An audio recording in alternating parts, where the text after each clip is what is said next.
হোৱাটো হৈছে এই যে ৰায়মানা সেইফালৰ পৰা আমি মানুহ কৈছে যে এনেকে আহিছে, কিন্তু আমাৰ এই 2 নং পাণবাৰী গাঁৱত হাতীখন সোমালে ৰাতি 11টামান বজাত আহি ঘৰখন 2টা ঘৰ আছিলে চুৰ মাৰ কৰি দিলে। আৰু ভাগ্যক্ৰমে কিন্তু মানুহজনে আমাৰ সৰু ভাইটি হয় সনেন টুডু, এখেতৰ ঘৰত আহি এই গেটৰ সন্মুখত আগৰি ধৰিলে। ধৰাৰ পিছত মানুহবিলাকে পিছত জাগি উঠাৰ পিছত কেনেকে পলাব উপায় নোহোৱাৰ কাৰণে এই ঘৰৰ ভিতৰতে এটা কোণাত জমা হৈ থাকিলে।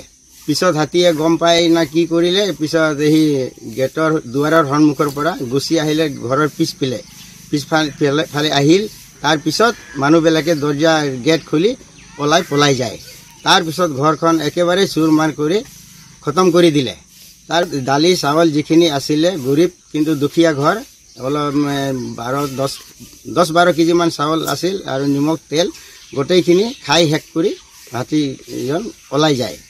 এতিয়া চৰকাৰৰ ফালৰ পৰা যদি অলপ সহায় কৰিব পাৰিলে ভাল হয়, সেইকাৰণে আমি এইখিনি সহায় কৰিলে ভাল হয়। আৰু যদি নকৰিলে তো বহুত অসুবিধাত এতিয়া আছে, বৰষুণ বতৰৰ দিন, এতিয়া ঘৰ চৰ নাই, বেচাৰা একো নাই। সেইকাৰণে আমি আশা কৰোঁ চৰকাৰে যাতে ইয়াক সহায় কৰে। ৰাতিটো এই আমাৰ দক্ষিণ পিনে গৈছে কিন্তু ওলাই যায়। সেইখিনি সময়ত বহুতে আমি হাল্লা কৰিলোঁ, হাল্লা কৰাৰ পিছত কিন্তু এই লাহে লাহে গুচি যায় কিন্তু নপলায়। হাতীটো বহুত ডাঙৰ, তাৰ পেটৰ তলেদি মানুহে এনেই থিয় হৈ ওলাই যাব পাৰে, ইমান ডাঙৰ। 11টা ৰাতি 11টা বজাত 11টা কেইমিনিট বা আছিলে, কিন্তু 11টা বাজিছে, এইটো সঁচা কথা। আমি এতিয়া আশা কৰোঁ চৰকাৰৰ ফালৰ পৰা যাতে সহায় দিয়ে, ঘৰখন যাতে বনাই দিয়ে আৰু ব্যৱস্থা যাতে কৰি দিয়ে। এতিয়া বৰ্তমানৰ কাৰণে আমি গাঁওবুঢ়াসকল বা কিছুমান মানুহে, ওচৰ চুবুৰীয়াৰ মানুহে দালি চাউল আমি আধা কেজি 2 কেজি 3 কেজি এনেকৈ আমি এতিয়া চাউল দি আছোঁ। আৰু এই 1-2 দিন আমি দিব লাগিব, নহ'লে আমি এখেতে ক'ত পাব।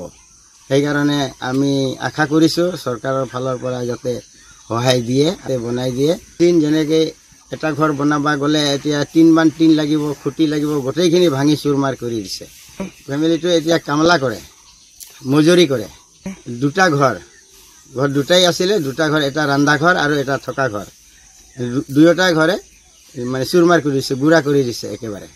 নাই মানুহ আছিল আৰু গোটেই পৰিয়াল 5 জন, নিজে স্বামী স্ত্ৰী 2 জন আৰু ছোৱালী 1 জন, ল'ৰা 2 জন। এই ঘৰৰ গাঁওখনৰ 2 নং পাণবাৰী আৰু এই ভাইটিৰ নাম হ'ল সনেন টুডু। বন বিভাগ বৰ্তমান এতিয়াক লৈ আমি দিয়া নাই, এতিয়া আমি দিব বিচাৰিছোঁ। এতিয়া যাম, অলপ পিছত খবৰ দিম।